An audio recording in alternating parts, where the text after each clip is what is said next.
রূহ কি? রূহ আল্লাহর সুপ্ত এবং গুপ্ত রূপের নাম। রব হইল আল্লাহর প্রকাশিত রূপের নাম। আল্লাহ দুই রূপ। আল্লাহ যখন আমাদের মাঝে রহস্যময় ভাবে গোপন থাকে তখন তিনি রূহ রূপে থাকেন, আর আল্লাহ যখন আমাদের এই মানুষের মধ্যে পবিত্র নফসের উপরে আল্লাহ রব্বুল আলামিনের তরফ হইতে রূহকে নাজিল করে তখন সে রব রূপ ধারণ করে, আকার রূপ ধারণ করে। আর সেই রূহকে প্রকাশ হইলেই তাকে রব বলে। আর সেই রব যে বাণী বলে সেই বাণীকে কোরআন বলে। রবের বাণী হইল কোরআন। তাই কোরআন রবের তরফ হইতে নাজিল। তানজিলুম মির রাব্বিকুম আলা কলবিকা, আপনার রবের তরফ হইতে কোরআন নাজিল হয়েছে আপনার কলবের উপরে। রবের তরফ হইতে কুলুর রুহি আমরি রব্বি, বলুন রূহ রবের আদেশ। রব হইতে আলাদা না, রব রূহ নাজিল করে, রব রূহ নিক্ষেপ করে। তো সে একদম বিরাট আলেম হয়ে গেছেন গা, বিরাট পিসাব হয়ে গেছেন গা, রুহের 5 ভাগ করে বই রয়েছে। হ্যাঁ, তারপরে রুহে সব পাঠায় বই রয়েছে। রসুলের লিগে দুয়ার ঘরে দোয়া, দুয়ার ঘরে গেলে দোয়াই করো। রসুলের জন্য দোয়া করো। রসুল জানো কে? ওই ভেদ। তুমি তো রসুল দর্শনই বুঝো না, তুমি আবার গুরু সাচ্ছ ঢঙ্গি। জীবনে কোরআনের শুরু থেকে শেষ পর্যন্ত ভেদ রহস্যগুলো পড়ে নাই।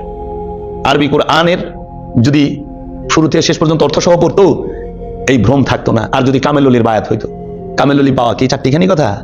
অনেক নসিবের ব্যাপার। রু খায় না, রু ঘুমায় না, রু জন্মায় না, রু সৃষ্টি না, রু নাজিল হয়। রু নাজিল হয়, রু রবের আদেশ। তো যেটা নাজিল হয় সেটা মরে। কোরআন নাজিল হয়েছে, কিতাব নাজিল হয়েছে, ফুরকান নাজিল হয়েছে, তাই না? ফেরেশতা নাজিল হয়, রু নাজিল হয়। ফেরেশতা কেন নাজিল হয়? রুকে গাড় দেবার জন্য নাজিল হয়। ফেরেশতা হলো রুহের গোলাম, রুহের সেবক। রু হইল আল্লাহ রবের আদেশ। রু জিন আর ইনসানের শাহরগের নিকটে নাহনু আকরাবু ইলাইহি মিন হাবলিল ওয়ারিদ এই রূপে আছে।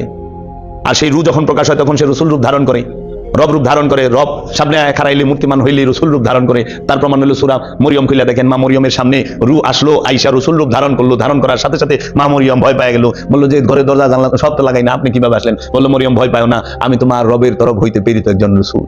আল্লাহ বলে আমি রু তার মরিয়মের ওইখানে পাঠাইলাম। রু প্রকাশ হয়ে রসুল রূপ ধারণ করলো। সে বলল আমি আপনাকে একটি সুসংবাদ দিতে আসছি। আল্লাহ আপনাকে এমন একজন নেক সন্তান দিবেন যিনি এই জগতের জন্য আয়াত হিসাবে প্রমাণিত হবে। তিনি হবেন রুহুল কুদ্দুস, রুহ ঈসা রুহুল্লাহ। তিনি স্বয়ং আল্লাহর রূহ। ঈসা রুহুল্লাহ, নফসুল্লাহ না। ঈসা রুহুল্লাহ, ঈসা স্বয়ং আল্লাহর রূহ। এজন্য ঈসা স্বয়ং আল্লাহর রূহ দেখা ওই যে মরারে তাজা করছে, নফসকে হুকুম করছে তুই খাড়া, খাড়ায় গেছে। এই নফস খাড়া, খাড়ায় গেছে। কারণ রুহের হুকুমে নফস খাড়া। নফস নফসকে তাজা করতে পারে না, রূহ নফসকে তাজা করতে পারে। এজন্য সেই ঈসা রুহুল্লাহ। আর তুমি ফকির হইছ, তুমি পীর সাচ্ছ, পথভ্রষ্ট নিজেও আর সবাইকে পথভ্রষ্ট করার জন্য লিপ্ত। সত্য অনেক গভীরে, সত্য অনেক গভীরে। সত্যকে টেনে উদ্ভাসিত করার জন্য, উপরে তোলার জন্য কারবালায় দাঁড়াইতে হয়, কল্লা কাটাইতে হয়। কল্লা কাটানি ছাড়া, কারবালায় না দাঁড়ানো ছাড়া সত্যকে দাঁড় করা যায় না, সত্যকে সামনে তুলে আনা যায় না। নাহলে এজিদ সবসময় ক্ষমতাবান, স্বার্থ সবসময় ভয়ঙ্কর ক্ষমতা লয়ে থাকে। ফেরাউন নমরুদ সবসময় শক্তি লয়ে বয়ে থাকে। আর সত্য একা। মুসা একা গেছে ফেরাউনের কাছে, ইব্রাহিম আলাইহিস সালাম একা গেছে নমরুদের কাছে। বাহিনী লয়ে যায় না। বাহিনী পাইব কি? সত্যের লগে বাহিনী থাকে নাকি? যেই রসুলকে আল্লাহ কোরআন স্পষ্ট বলেছেন না আতাইনা কাল কাউসার, আমি আপনাকে কাউসার দান করেছি, যিনি নিজে কাউসার প্রাপ্ত, হেল লেগে সব পাঠায় দোয়া করে। আল্লাহ আজানের দোয়াটা খালি শুনেন, হে আল্লাহ এই পরিপূর্ণ আহ্বান শাশ্বত নামাজের তুমি প্রভু। হযরত মুহাম্মদ সাল্লাল্লাহু আলাইহি সাল্লামকে দান করো বেহেশতের সর্বোচ্চ সম্মানিত স্থান, যার প্রতিশ্রুতি তুমি তাকে দিয়েছো। নিশ্চয়ই তুমি প্রতিশ্রুতির ব্যতিক্রম করো না। শুনছা কানামুল্লাহ মসজিদে কয় কি? আল্লাহ রসুলের জান্নাতুল ফেরদাউস দান করো। হে কি করলি তুই?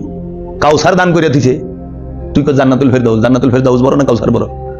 আল্লাহ রসুলের আমাকানে মেরাজে নিছে, সুম্মা দানা ফাতাদাল্লাহু ফাকানা কাবা কাউসাইনা ওয়া দানা। সুবহানাল্লাযী আসরা বিআবদিহি লাইলাম মিনাল মাসজিদুল হারাম ইলাল মাসজিদুল আকসা। ভাসমান সেই সত্তা যিনি তার বান্দাকে রাত্রিকালীন ভ্রমণে মসজিদুল হেরেম থেকে মসজিদুল আকসায় ভ্রমণ করাইলেন। সুম্মা দানা ফাতাদাল্লাহু ফাকানা কাবা কাউসাইনা আও আদনা। অতঃপর আমরা আমার বান্দাকে দুই ধনুকের ব্যবধানে নিয়ে আসলাম। একটি বৃত্তের ভিতরে, বৃত্ত হয় না, আও আদনা বানায়া নাও বৃত্ত। সেই বৃত্তের ভিতরে মেরাজ শরীফ হইল আল্লাহ রসুলের, আল্লাহর সাথে যিনি লামকামের অধিবাসী, যিনি লামকামে 27.5 বছর থেকে 27,000 বছর বলা হয় থেকে আইলু, সেই লামকামের অধিবাসীরে কইতেছে জান্নাতুল ফেরদাউস দাও। জান্নাত তো সিদরাতুল মুনতাহার নিছে, আর সিদরাতুল মুনতাহার উর্দু হইল লামাকান। লামাকানে সিফাতই নাই, সব জাত। আল্লাহ ছাড়া ওইখানে কিছু নাই। যে আল্লাহর রাজ্যে থেকে গেছে, যিনি আল্লাহর ময়, তাহারে আপনি কইতেছেন জান্নাতুল ফেরদাউস দাও। এটা কি সূক্ষ্ম অপমান না? এটা কে করছে? কোরআন না হাদিস? হাদিসে করছে। কতদিন লুকায় রাখবা? যিনি দোয়া করলে কাবা বরকতময় হয়, তাই না? কিবলা পরিবর্তন করছে না? কোরআন এটা আছে।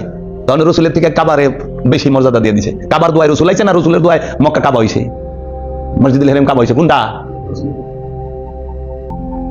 কওয়ালা রসুলের জন্য কাবা মর্যাদাবান হয়েছে, কাবার জন্য রসুল মর্যাদাবান হয় নাই, রসুলের জন্য। রসুল যেখানে দাঁড়াইবো ওইটাই মর্যাদাবান। রসুল আপনি দিলাইলে আপনি আল্লাহর ওলি, আপনি মর্যাদাবান, আপনি সম্মানিত। আর রসুল আপনি দিলে নাই, আপনি অসম্মানিত, শয়তান বলে রয়েছে। আপনার দিলে রসুল থাকলে আপনার দেহের মাজার হইব, ওই দেহটাকে সংরক্ষণ করে রাখবো। আপনার কলবে যদি রসুল থাকে আপনি লামুকামে যাইবেন, রসুল নিয়ে যাইবেন। আর এই রসুলের লিগে দোয়া করে পীরে কামতে পীর, রসুলের ভিক্ষা না পাইলে ওলি হয়। ভিক্ষুক কোনোদিন রাজার লেগে দান করা পারে? রাজারে কিছু দেওয়া পারে ভিক্ষুকে?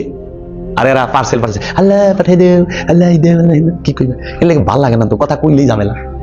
পিসাবরা ধরা খাইছে না, যে পিসাবরা এতদিন রুহে সব বাড়াইছে, রুহের মাগফিরাত কামনা করছে, যে পিসাব রুহের 5 ভাগ করছে, ওখানে পিসাব হয়ে গেছে আমার শত্রু, ওহাবি আমার শত্রু।